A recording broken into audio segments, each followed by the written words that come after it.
बचपन से ही मुझे जॉब करने का कोई शौक़ नहीं था। मुझे लगता था कि मुझे अपना कुछ हो, भले वो छोटा हो, एक अपना हो और उसको मैं भविष्य के साथ धीरे धीरे उसको एक्सपेंड करूं। अगर जॉब कर रहा होता तो मैं कुएं के मेढक के हिसाब से होता कि मेरी 20 से 50 हज़ार की सैलरी होती, उसी को मुझे 15 दिन 20 दिन में उसी को गिन गिन के मेरे को चलाना पड़ता, मेरी इच्छाएं भी पूरी नहीं होती और मैं शायद उस लेवल का ग्रोथ भी नहीं कर पाता। तालाब भी बनाने के लिए स्कीम है। अगर मोटरसाइकिल से मछली बेचना चाहता है तो उसको मोटरसाइकिल भी गवर्नमेंट सब्सिडी पे अवेलेबल कराती है। आप घर में बैठ के फ़ोन से और जस्ट पैसे पकड़ के हम थ्योरेटिकल किसी से नॉलेज लेके ये काम नहीं हो पाएगा। इस काम को करने के लिए आपको तालाब में उतरना ही पड़ेगा। हम तालाब के बाहर रह के अपने लेबर को नहीं सिखा सकते कि उसको कैसे काम करना है। पहले आप खुद ट्रेंड हुए, उसके बाद आप किसी को हायर करते हैं, लेबर भी रखते हैं, तो उसको आप फिर सिखा पाएंगे। आप बाहर मेड़ पे खड़े होके तालाब के बाहर रह के इस काम को नहीं कर सकते। प्रॉफिट हमने लास्ट ईयर 40 लाख का सेल किया था। तो हमारा सब कुछ काट के, क्योंकि हम नए बिगिनर फार्मर हैं, तो हमारा मेन प्रॉफिट का हिस्सा तो फार्म डेवलपमेंट में ही निकल जाता है, क्योंकि कुछ मोटर ले लिए, कुछ शेड बना लिए, तो ऐसा पता तो चलता नहीं। फिर भी हमारा 10 लाख से प्लस ही हमने लास्ट ईयर बचाया है। किसान भाइयों, हर कोई पैसा कमाना चाहता है, हर कोई आगे बढ़ना चाहता है, लेकिन सफलता भी सिर्फ उन्हीं लोगों को मिलती है जो मेहनत और लगन से काम करते हैं। तो किसान भाइयों, आज की शानदार वीडियो में मैं पहुंचा हूं छत्तीसगढ़ के दुर्ग में। आपको 25 साल के एक ऐसे नौजवान से मिलाऊंगा जिसने पढ़ाई के साथ साथ ही मछली पालन का बिजनेस शुरू करा। किसान भाई, सबसे बड़ी कमाल की बात है कि खुद के पास पैसा ना होने के बाद भी इसने बिजनेस की शुरुआत करी। सरकारी स्कीम थी, उनका इसने फ़ायदा उठाया।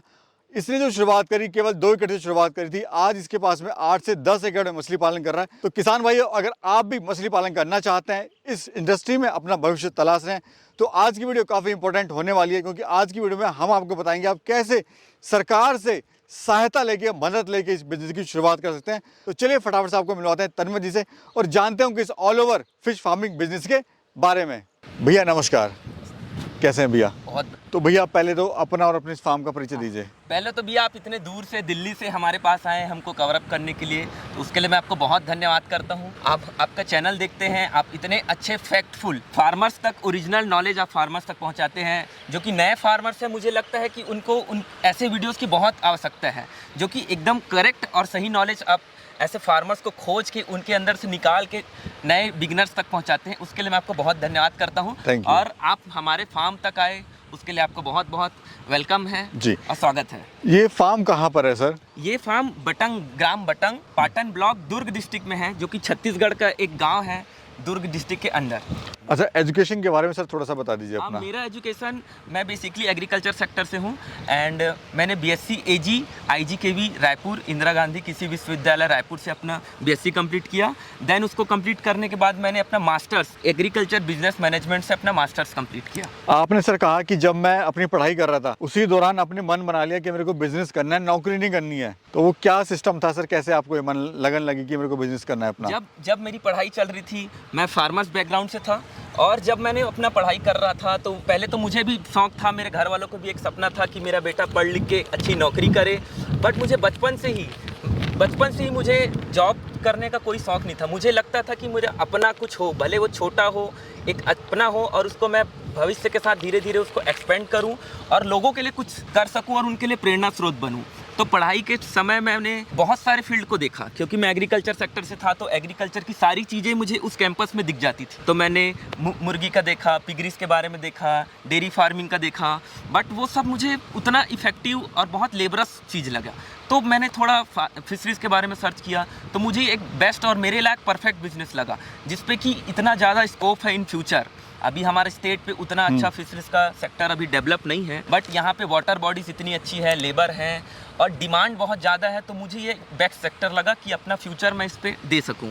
आपने कितने एरिया से शुरुआत करी थी और अभी टोटल कितना एरिया है?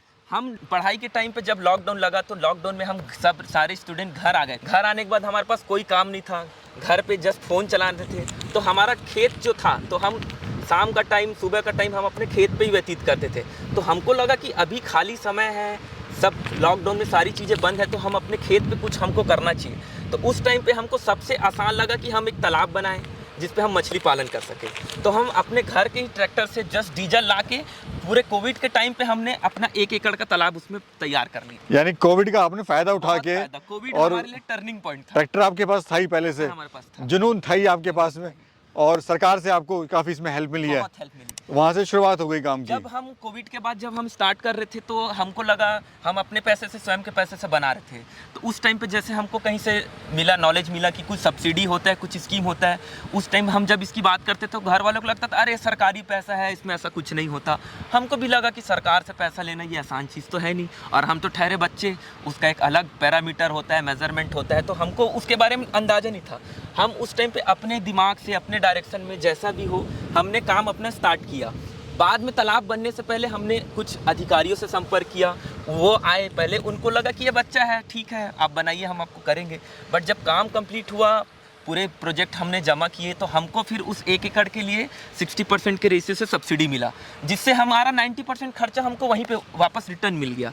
तो फिर उस जो सब्सिडी के पैसे से हमने फिर वर्किंग का काम अपना स्टार्ट किया। सीड डाला, फीड डाला, कुछ हमने सेट बनाए, पाइप लिया, नेट लगाए, तो फिर वो वहाँ से स्टार्ट हुआ। वो जो सब्सिडी का गवर्नमेंट को हमको फंड मिला, उससे फिर मैंने स्टार्ट किया, और आज हम इस मुकाम पे हैं कि हमारा यहाँ पे 8 एकड़ का फार्म है, और वो काफ़ी अच्छे से हम रन कर रहे हैं इसको। अभी सर मछली पालन ने आपको क्या क्या दिया ये बताइए।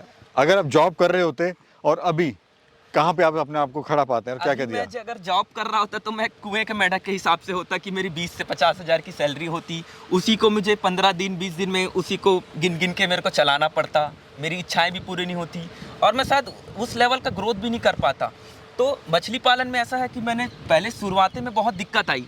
शुरू में ऐसा लगता था कि हमको रिटर्न जो डाल रहे हैं पानी में, क्योंकि हम पैसा लगा रहे हैं, पानी में हमने कुछ डाल दिया, पता नहीं, क्योंकि फर्स्ट टाइम था कि वो पैसा हमको वापस मिलेगा नहीं मिलेगा, इसका हमको बहुत डाउट रहता था। बट जब धीरे धीरे 1 साल हुआ, 2 साल हुआ कि हम जो लगा रहे हैं जब रिटर्न मिलना स्टार्ट हुआ, तो फिर बहुत मज़ा आने लग गया, घर वाले भी खुश हुए, और कई अवार्ड भी हमको मिल चुके हैं फिशरीज़ के नाम से। आसपास लोग जानते हैं, हमको कंसल्टिंग देते हैं, सीड फीड सप्लाई कर रहे हैं। लोग जो नए स्टार्ट करते हैं वो बहुत क्यूरियोसिटी के साथ हमारे पास आते हैं कि ये चीज़ें कैसे होती हैं, और आप हमको गाइड करिए। अच्छा सर, ये बिजनेस मॉडल जो उसको समझते हैं ज़रा एक बार, ये बिजनेस मॉडल है क्या? अभी अगर बात करें 1 एकड़ पॉन्ड की, उसमें खर्चा क्या आता है, कहाँ कहाँ पे खर्च होता है और क्या लागत आती है, वो थोड़ा बताइए। 1 एकड़ अगर हम अर्थन पॉन्ड, इस तरफ का अर्थन पॉन्ड बनाते हैं तो हमको उसको 1.5 लाख रुपए का खर्चा आता है। अगर हम जेसीबी से बनाते हैं तो 1.5 लाख से कम में हो जाता है। अगर हम उसको ट्रैक्टर से बनाते हैं, जो कि ज़्यादा लॉन्ग टर्म पे वो ट्रैक्टर से बनाया हुआ पॉन्ड चलता है, जिसकी मेड़े बहुत अच्छी मजबूत होती है, डेप्थ अच्छा होता है, तो उस पर 2 लाख रुपए तक का खर्चा आज के टाइम पे 1 एकड़ पॉन्ड कंस्ट्रक्ट करने में आता है जी। और इसमें क्या क्या डालते हैं सर? अगर उसमें हम अगर 2 वैरायटी की मछली होती है, एक हाई डेंसिटी, एक लो डेंसिटी। अगर किसी फार्मर के पास फंड कम है, अगर वो कम फंड लगा सकता है, तो हम उसको बोलेंगे कि वो आईएमसी मछली का पालन करे। आईएमसी में इंडियन मेजर कार्प बोलते हैं, जिसमें रोहू, कतला, मृगल आता है। इस पे हम 1 एकड़ में 5,000 तक मछली को हम 1 किलो तक लेके जा सकते हैं बड़े आसानी से। उस पे हमको 3 लाख से 4 लाख रुपए का खर्चा आता है, जिसमें सबसे मेन होता है सीड का, फीड, लेबर और लैंड, उसका लीज। ये 4-5 कंपोनेंट होते हैं जिसमें खर्चा होता है फार्मर का। और 1 एकड़ में अगर आईएमसी पालते हैं तो हमारा 3.5-4 लाख रुपए का खर्चा आता है, अगर हम कमर्शियल फीड पे उसका पालन करते हैं तो। जी जी। और जब हम उसको मार्केट में अगर लाइव फिश बेचते हैं तो बहुत अच्छा रेट मिलता है। अगर नॉर्मली हम फार्म गेट से ब्रोकर को फार्म पे ही दे देते हैं तो हमको 150-160 रुपये उसका पर केजी हमको प्राइस मिलता है, जो कि अगर उस रेट में बेचे तो 5,000 को उस रेट में देते हैं तो 7.5 लाख रुपए बहुत आराम से हमको उसमें मिल जाता है। जी। अच्छा, ये हम क्या देख रहे हैं सर, ये थोड़ा समझाइए। ये आपने लगाया हुआ है सारे वायर्स वगैरह? इस तालाब में हम मछली डाले हैं जिसको हम बड़ा कर रहे हैं, तो वो जैसे मछली बड़े हो जाएंगी तो फिर हमको बाहर से छोटे बच्चे खरीदने पड़ते हैं। तो हम क्या करें, उसमें छोटा फिंगरलिंग सीड भी डाल दिए हैं कि जब बड़ा मछली जब निकलेगा तो वो छोटा फिंगरलिंग उसका एक एज हो जाए, वो बड़ी हो जाए, तो उस चीज़ को चिड़िया जो बर्ड्स होती है वो ऊपर से आके अटैक करके छोटे बच्चों को खा जाती है। तो वो चिड़िया से प्रोटेक्शन करने के लिए हम ये धागे लगाए हैं कि वो चिड़िया डर के मारे इसमें नहीं आती, कि वो फंस ना जाए। अच्छा, ये जो मछली डाली जाती है, बच्चा डाला जाता है या बड़ा डाला जाता है? मैं तो यही रिकमेंड करूंगा कि हमको बड़ा मछली डालना चाहिए, क्योंकि जो छोटा बच्चा अगर हम डालते हैं 1 ग्राम से 1 किलो करने में हमको 1.5 साल से ऊपर का समय लगता है। बट 1.5 साल कोई किसी फार्मर के पास उतना पेशेंस नहीं है कि अपना फंड लगा के वो 1.5 साल वेट कर पाए। तो हम ये सजेस्ट करते हैं कि आप 100 ग्राम से बड़ा बच्चा डालिए, जो कि ऑलरेडी अपना 6-8 महीने का लाइफ सर्वाइव कर चुका है। वैसा बच्चा डालेंगे तो नेक्स्ट 6 महीने में वो 1 किलो का साइज आ जाता है। यानी 6 महीने बाद उसको सेल कर सकते हैं? 6 महीने बाद हम उसको सेल कर सकते हैं। अगर बड़ा करेंगे 1 किलो का तो उसमें लगभग 1 साल का समय लग जाएगा। तो बेटर है कि जो रोटेशन है, आपकी इनकम भी होती रहे, हाँ। उस हिसाब से हमें 6 महीने में निकाल के उसको सेल कर देना चाहिए।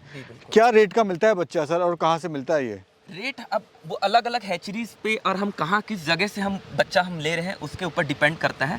अगर हम काफ़ी छोटा बच्चा लेते हैं तो वो तो 1 रुपये से भी कम में मिल जाता है, बट शर्त वही रहता है कि उसको फिर 1.5 से 2 साल हमको देने पड़ेंगे। अच्छे फार्मर यही करते हैं कि वो बड़ा बच्चा लेते हैं 100 ग्राम सुपर का, जो कि उसको 12 से 15 रुपये के बीच में बहुत ईजिली आसपास के हैचरी से मिल जाता है। उस बच्चे को करने से नेक्स्ट 8 महीने में उनका फंड भी रोटेट हो जाता है और वो साल में 2 कल्चर भी बहुत अच्छे से ले सकते हैं। जी, आपके पास कितने तरह की मछलियाँ हैं? हमारे पास अभी 6-7 वैरायटी की मछलियाँ हैं, जिसमें मेनली हमारा मेन कल्चर है IMC का, इंडियन मेजर कार्प। दूसरा पंगेसियस हम कर रहे हैं और तिलापिया, गिफ्ट तिलापिया वो भी कर रहे हैं। और इस साल हमने 2 वैरायटी नई स्टार्ट की है जिसको बोलते हैं सिंघी और मरेल। जी, तो उसका हमने पहली बार अभी ट्रायल कर रहे हैं, अभी देखते हैं उसका क्या रिजल्ट आता है। जी, तो ये सिंघी और मरेल हमने नए किए हैं। ठीक है। अभी सबसे अगर मैं बात करूं, कोई मेरा किसान भाई मछली पालन करना चाहता है तो वो कैसे शुरुआत करे और कितना उसमें उसको खर्चा आएगा? अगर कोई किसान भाई अगर नया मछली पालन स्टार्ट करना चाहता है तो मेरा राय यही है कि कम से कम वो 2 एकड़ में स्टार्ट करे। और 2 एकड़ में स्टार्ट करे तो वो IMC मछली को बिल्कुल सेलेक्ट ना करे, क्योंकि 2 एकड़ पे हमारा वो टर्नओवर नहीं बन पाएगा कि उसका लैंड, लेबर, लीज सबका खर्चा प्लस उसका प्रॉफिट मिले। अगर वो 1 से 2 एकड़ में करता है तो तिलापिया या तो पंगेसियस पे ही जाए, क्योंकि ये हाई डेंसिटी में पाली जाने वाली मछली है और इसका पालन करके उसका एक टर्नओवर बनेगा और उसको कुछ रिटर्न दिखेगा। अभी क्या ऑल ओवर प्रॉफिट ले लेते हैं आप? प्रॉफिट हमने लास्ट ईयर 40 लाख का सेल किया था। हाँ। तो हमारा सब कुछ काट के, क्योंकि हम नए बिगिनर फार्मर हैं, तो हमारा मेन प्रॉफिट का हिस्सा तो फार्म डेवलपमेंट में ही निकल जाता है, क्योंकि कुछ मोटर ले लिए, कुछ शेड बना लिए, तो ऐसा पता तो चलता नहीं। फिर भी हमारा 10 लाख से प्लस ही हमने लास्ट ईयर बचाया इस पर। स्टार्टिंग में आप अकेले थे, आज आपके साथ पूरी टीम है। हमारे पास बिल्कुल हमारी बहुत सपोर्टिव टीम है एक, जिसके साथ हम मिल के अब इस काम को बहुत नेक्स्ट लेवल पे ले जाने का भी हम प्लान कर रहे हैं। कितने लोगों को रोजगार आप दे रहे हैं अभी? हमारे पास यहाँ पे परमानेंट हमारे पास 6 लोग हैं। 6 लोग परमानेंट वो हमारे पास ड्यूटी कर रहे हैं। उससे अच्छा मुझे लगा जो गांव के आपके दोस्त थे बचपन के, आपने उन्हीं को रोजगार दिया। हाँ, कुछ इसमें हमारे बहुत खास दोस्त हैं जिनको हम लेके, काम तो चल रहा था बट अब इस काम को हम अगले लेवल पे लेके जाएंगे, हम इसको एक्सपेंड करेंगे। कुछ रिटेलिंग सेक्टर का भी हम काम स्टार्ट करने वाले हैं। तो हमने अपने 1-2 खास दोस्तों को रखा है कि वो एक तो काम तो वो करते हैं, बिल्कुल। बस एक भरोसा पात्र आदमी मिल जाता है, तो फिर इसमें आंख मूंद के फिर आगे बढ़ने का एक रास्ता खुल जाता है। आपका एंटरटेनमेंट भी होता रहता है, काम भी होता है और काम भी होता रहता है। सुबह हम काम करते हैं, फिर काम करने के बाद साथ में एंटरटेनमेंट बिल्कुल जरूरी है। अभी सर मछली पालन में सरकार की क्या क्या योजनाएं हैं जो मेरा किसान भाई इनकी हेल्प ले सकता है, या फिर जो शुरू करना चाहता है काम को वो शुरू कर सकता है? मछली पालन में देखिए, ये राइजिंग सेक्टर है तो गवर्नमेंट इस पर बहुत फोकस कर रही है। एग्रीकल्चर सेक्टर में अगर देखा जाए तो मछली पालन से सबसे ज़्यादा फॉरेन मनी हमको मिलता है, क्योंकि एक्सपोर्ट बहुत ज़्यादा इंडिया करती है मछली पालन। ये अभी 2nd रैंक पे स्टैंड करती है एक्सपोर्ट के मामले में, हम प्रोडक्शन जो है। तो मछली पालन अभी सेक्टर इतना बूस्ट कर रहा है कि गवर्नमेंट चाहती है कि बहुत इस्टेब्लिश वे में और सही वे में वो आगे बढ़े। तो इस पे पहले तो ब्लू रेवोल्यूशन करके एक स्कीम था, जिस पे ये लास्ट 2020 में ये एंड हुआ ब्लू रेवोल्यूशन का, और इसको मॉडिफाइड करके प्रधानमंत्री द्वारा इसको प्रधानमंत्री मत्स्य संपदा योजना करके लॉन्च किया गया था। इस पे मछली के बच्चे उगाने से लेकर feed factory, ice factory, outlet खोलने तक बहुत सारी स्कीम्स हैं। तालाब भी बनाने के लिए स्कीम है। अगर मोटरसाइकिल से मछली बेचना चाहता है तो उसको मोटरसाइकिल भी गवर्नमेंट सब्सिडी पे अवेलेबल कराती है। तो काफ़ी अच्छा स्कीम है। कोई भी फार्मर अगर स्टार्ट करना चाहता है तो बिल्कुल उसको स्कीम का फ़ायदा लेना ही चाहिए। दाना जो है आप क्या खिला रहे हैं अभी मछलियों को, वो बताइए। दाना हम कंपनी का दाना खिलाते हैं, जो कि कमर्शियल फीड होता है। कंपनी उसका एक बैलेंस डाइट के अकॉर्डिंग बनाती है कि उसके डाइट के अकॉर्डिंग बैलेंस क्या फीड उनको देना चाहिए, कितना प्रोटीन होना चाहिए, क्या उनकी साइज़ होनी चाहिए, उस वे में कंपनी फीड बनाती है और वो दाना हम अभी यूज़ करते हैं। जी, अभी प्लानिंग क्या है आपकी आगे की? अभी प्लानिंग ये है कि हमारे जो 8 एकड़ का फार्म है, नेक्स्ट ईयर हम इसको 2 एकड़ और इसमें ऐड करेंगे। प्लस हम 3-4 हमारे और जो बिगनर्स हैं उनको भी हम अपने साथ जोड़ के फार्मिंग अभी कर रहे हैं। 2-2 एकड़ के 4 फार्म और हैं हमारे पास।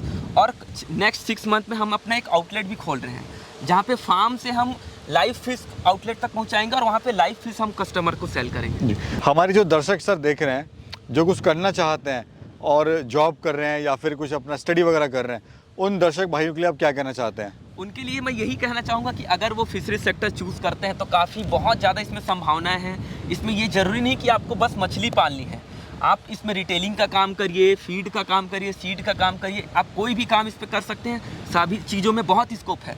बस इसमें शर्त यह है कि इसमें बहुत ग्राउंड लेवल की मेहनत हमको चाहिए होगी।